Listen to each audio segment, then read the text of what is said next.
Bonjour et bienvenue à ce Global Industry Preview 2021. Alors Sébastien, bonjour, je me tourne vers vous. Bonjour. Heureux alors? Bien sûr qu'on est heureux.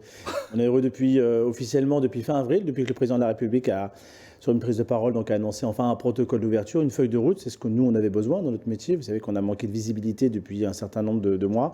Et enfin, ça nous a permis enfin d'avoir un calendrier, enfin de pouvoir de nouveau travailler, sans dire qu'on était bien sûr à l'arrêt. Mais quand on n'a pas de visibilité, c'est difficile de construire des choses. On a pu le faire à travers cette feuille de route qui nous projette bien sûr sur le 6 au 9 septembre, qui sera donc la 3e édition de Global Industry. C'est la manifestation de relance dans la région, en fait, la région industrielle. La région industrielle, c'est la grosse manifestation de relance parce que pour être transparent avec vous, bien sûr, au mois de juin, il y a quelques salons qui se font, qui sont plutôt des salons un peu pilotes pour voir un petit peu comment ça va se passer au niveau sanitaire, même au niveau rassemblement. Mais j'allais dire que Global Industry va être vraiment le vrai lancement, le vrai recommencement de notre métier, si vous voulez, au niveau de l'événementiel. Alors tout le monde sera un peu groggy de cette période. C'était quand même assez difficile, on a hâte de se retrouver en présentiel. Est-ce que vous avez des chiffres déjà sur le salon? Alors, on a bien sûr hâte de se retrouver. On échange beaucoup avec nos exposants. C'est vrai qu'on a eu des périodes un peu, dans notre métier, en tout cas, un peu un cycle de compliqué, un cycle de savoir où on allait, beaucoup de doutes. Et ça a été rassuré, en tout cas, par beaucoup de nos exposants qui nous ont dit, vous savez, le présentiel reste quand même pour nous primordial. On n'a pas trouvé un autre média aujourd'hui qui va remplacer le présentiel. Donc ça, c'est rassurant pour notre métier. Il faut bien sûr pouvoir le faire. On peut le faire aujourd'hui. Donc bien sûr, les chiffres de cette édition, elle est un peu différente de ce qu'on aurait pu avoir en temps normal, ce qui est normal. Je veux dire, comme vous l'avez dit, on est passé par 15 mois compliqués avec des doutes, des exposants. Ils ont aussi des doutes. On est là pour les rassurer. Mais on va quand même avoir une manifestation qui sera représentative de l'industrie. On sera à peu près à 80% de ce qu'on a pu avoir en 2019. Donc j'allais dire, on va avoir encore une nouvelle fois une belle image. On se parle de 1500, 1600 exposants, parce que l'atterrissage, on le connaît. Et c'est vrai qu'en Visitora, il y aura forcément sensiblement à peu près les mêmes choses. On a fait 45 000 visiteurs. Donc on devrait être quand même pas trop loin, parce qu'une nouvelle fois en septembre, il y a beaucoup de choses qui nous auront rassurés sur ce qu'on vit aujourd'hui. On a un sentiment d'être en sortie de tunnel. Et puis cette manifestation aujourd'hui a montré déjà sur les 2 premières éditions que c'était le vrai rassemblement et qu'on avait envie de se revoir sur l'industrie. Une baisse de 20% quelque part, ça paraît pas énorme parce que j'imagine qu'il y a peut-être des stands qui se sont légèrement diminués en surface. Donc en fait, la représentativité, elle va être là, quoi. Elle va être là. On a quasiment le même nombre d'exposants à quelque chose près que par rapport à 2019. Et vous avez raison, en effet, on a quelques réductions de surface qui sont dues soit à des problématiques de budget, soit à différentes stratégies qu'on peut avoir. Mais on a quand même une confiance de nos exposants et je tiens à leur en remercier parce que c'est vrai que c'est pas si facile aussi pour eux d'accompagner un premier salon de relance avec les quelques inquiétudes ou quelques questions encore qu'il faut, bien sûr, sur lesquelles on doit y répondre. Mais la fait d'avoir l'ensemble des exposants qui nous accompagnent, les visiteurs, les partenaires, pour nous, c'est aussi, avec Julie et toute l'équipe, une vraie bouffée d'oxygène. Et ça nous amène beaucoup d'énergie, en tout cas, pour les 3 prochains mois qui vont arriver. Et comment ça va se passer physiquement? Parce que bon, c'est difficile de se projeter septembre. Enfin, on a une période Covid, a priori, on pourrait se dire que tout va être open, mais est-ce qu'on peut avoir quelques briques? On aura beaucoup plus de liberté qu'on a aujourd'hui. Si vous voulez, dans le calendrier d'ouverture qui a été annoncé par le président de la République, vous avez différentes phases. Là, on est dans cette 3e phase, si j'ose dire, où on peut de nouveau refaire des salons, des rassemblements de plus de 5000 personnes, avec quelques contraintes qui sont sur un pass sanitaire, on va y revenir, mais qui sont aussi à travers une jauge. À partir du 30 juin, vous n'avez plus de jauge. Donc déjà, le frein qui pouvait être quelque chose qui pouvait gêner sur un Global Industry, je le redis, c'est 45 000 visiteurs, on ne l'aura plus. Donc il n'y aura plus ce souci de jauge. On a un autre souci, mais qui est juste légitime, c'est le pass sanitaire. Aujourd'hui, qu'on aura encore, à mon avis, au mois de septembre. Et le pass sanitaire, il se dessine sur différents aspects. C'est 2 doses, plus 15 jours. Je pense qu'au mois d'août, à mon avis, on sera pas loin de 40 millions de Français ayant reçu quasiment les 2 doses. Donc un frein qui va aussi s'enlever. Donc celui qui a les 2 doses, il arrive, il montre son QR code. Exactement, tout à fait. Il rentre sans exactement. aucun blocage. Et pour l'avoir testé la semaine dernière sur d'autres manifestations, je peux vous dire que ça se passe très bien. Il n'y a pas de souci là-dessus. Si vous n'avez pas les 2 doses, c'est bien sûr un test PCR ou antigénique. Et l'antigénique change beaucoup de choses parce qu'il est beaucoup plus rapide qu'on peut avoir un test PCR. Et on aura l'occasion sur le site d'Eurexpo de aussi se faire dépister sur place. C'est aussi un frein qu'on enlève sur nos visiteurs. Ils n'auront pas besoin d'aller dans un laboratoire avant ou dans une pharmacie. Sur place, on pourra les dépister, ça dure 15 minutes. Donc c'est quand même vraiment une nouvelle fois tout à fait acceptable pour visiter un salon. Ou bien sûr, malheureusement, vous l'avez eu ou heureusement, vous l'avez eu et vous êtes immunisé. Donc c'est vraiment les 3 critères qui font que le pass sanitaire sera vert et vous pourrez rentrer au salon normalement comme dans tous grands événements. Donc en fait, il suffit d'arriver un quart d'heure avant et puis c'est bon.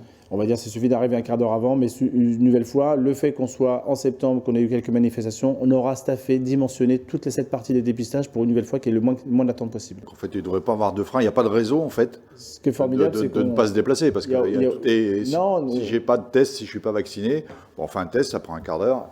Et hop, Il n'y a aucune raison. La crainte qu'on a tous et que tout le monde a à partir du moment d'un grand rassemblement, tous ces doutes sont en train d'être levés à travers les salons, à travers le virus, d'une certaine manière qu'on maîtrise beaucoup mieux aujourd'hui. Je crois que les gestes barrières, ils sont maintenant ils sont rentrés un peu dans nos quotidiens. Hein. Le masque, le gel hydroalcoolique, et tant mieux. Ça, aujourd'hui, ça ne gêne plus pour du business. Il y a un an, beaucoup de gens nous disaient « Ouais, mais venir sur un salon avec un masque, ça nous gêne ».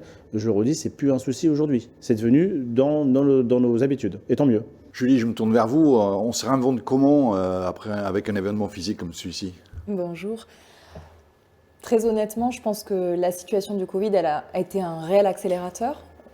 Cette transformation digitale, finalement, qu'on était tous en train d'avoir et qu'on avait dans nos cartons, c'est un véritable catalyseur d'avoir eu cette crise du Covid et ça nous a permis finalement de déployer la marque Global Industries. Jusqu'à présent, on était véritablement concentré sur les rendez-vous physiques, qui est le salon, bien évidemment. Et cette situation, finalement, elle nous a permis de se dire, mais pourquoi pas créer d'autres temps forts, d'autres moments d'animer la communauté, d'autres moments d'apporter du service pour créer du lien, pour faire du business à l'ensemble des acteurs de l'industrie. Donc, fort de ce constat, et puis très clairement en alignement avec le plan de relance du gouvernement, on s'est dit, pourquoi pas construire un programme qu'on a appelé GI Booster de relance, qui serait capable de proposer plusieurs événements et donc plusieurs services associés pour valoriser ces temps d'échange. Donc on a créé en premier événement une marketplace qui s'appelle Industrie Online. Cet outil, c'est un outil digital qui favorise le sourcing, la mise en relation avec les acteurs tout au long de l'année. Donc c'est un véritable complément et pendant de l'événement. On a créé en fait un deuxième événement qui s'appelle GI 360. Donc c'est une émission digitale qui permet d'avoir un tour d'horizon du marché, des visites d'usines et puis des temps d'échange et des débats sur des focus très spécifiques, dont le prochain, ça va être transition écologique. On a également créé un autre programme qui s'appelle les business meetings. Donc là, c'est très clairement des rendez-vous d'affaires qu'on a majoritairement au lancement forcément fait de façon digitale, mais qui s'hybrideront et se tourneront finalement vers une version beaucoup plus en présentiel et en physique. Et on a bien évidemment créé le preview. Le preview, c'est aujourd'hui, c'est ces 2 jours d'événements 100% digitaux qui sont la mise en bouche, le véritable teaser du salon, qui sont là bien évidemment pour valoriser toute l'offre, tous les contenus, et puis pour donner envie à ces visiteurs qu'on rassure sur tous les protocoles, mais en plus qu'on va rassurer sur toute la qualité et le contenu qu'on va proposer sur le salon, de venir durant les 4 jours. Ça va durer votre GI Booster parce que quelque part, à vous écouter, c'est du Global Industries toute l'année en fait. Au lieu d'avoir un événement à un instant T, c'est distillé un petit peu tous les mois, ça s'arrêtera en septembre. Alors l'objectif, bien évidemment, on le dit, c'est d'animer cette communauté en permanence et d'être sur un lien en continu. Donc on a programmé ça finalement avec l'ensemble des équipes sur 2 ans. L'objectif étant de se donner le dernier point de rendez-vous qui sera bien évidemment le salon de 2022 qui aura lieu en mai à Paris. Donc on étire le programme et on est présent en continu avec l'ensemble de la communauté. Est-ce que le salon lui-même va aussi devenir un peu digital ? Alors le salon qui est bien évidemment la 5e brique et qui est le point phare du programme GI Booster de relance, puisque c'est le point d'orgue de l'ensemble de la communauté. Bien évidemment, lui aussi, il innove, lui aussi, il se transforme et lui aussi, il s'hybride. Il est évident, et Sébastien le rappelait très justement tout à l'heure, que rien ne remplace la rencontre, rien ne remplace l'événement physique et rien ne remplace le fait d'être ensemble sur un salon. Mais il faut aussi être capable d'innover, être capable de proposer d'autres façons de se rencontrer. Et à travers ce questionnement-là, on a construit ce qu'on a appelé le GI Channels. Donc l'objectif de GI Channels, c'est un visiteur qui vient sur place et qui n'a pas forcément le temps de prolonger sa visite, de rencontrer tous les acteurs ou de voir tous les temps forts, qui puisse avoir un service associé. Et un visiteur qui malheureusement ne peut pas se déplacer, qu'il ait la possibilité de vivre également la séquence, donc avec des lives au travers de différentes chaînes. Au total, on aura 8 chaînes qui seront accessibles sur le GI Channels, soit via des thématiques fortes, on parle de compétitivité, on parle d'industrie 4.0, on parle de transition écologique, soit la valorisation de l'offre, donc en effet les startups, les différents acteurs qu'on aura dans les savoir-faire, dans les équipes entières et autres. Et du coup qui permettront en fait de vivre et de ressentir le salon. Et la particularité aussi, c'est qu'on récompense l'ensemble de nos exposants qui nous font confiance, puisqu'on propose cette possibilité d'avoir des rendez-vous d'affaires. Super, bah écoutez, vous venez de parler de booster, ça tombe bien, parce que nous allons justement démarrer cette première journée par un échange avec Thomas Courbe, le directeur général de la DGE, Direction Générale des Entreprises, et évoquer les sujets brûlants liés à l'actualité actuellement, liés à la relance de notre industrie. Alors comme les approvisionnements, on va parler d'approvisionnement, de décarbonation, on va parler de tous ces sujets-là. Julie, Sébastien, on se retrouve en fin de journée pour le premier bilan. Merci. Merci. Merci à vous.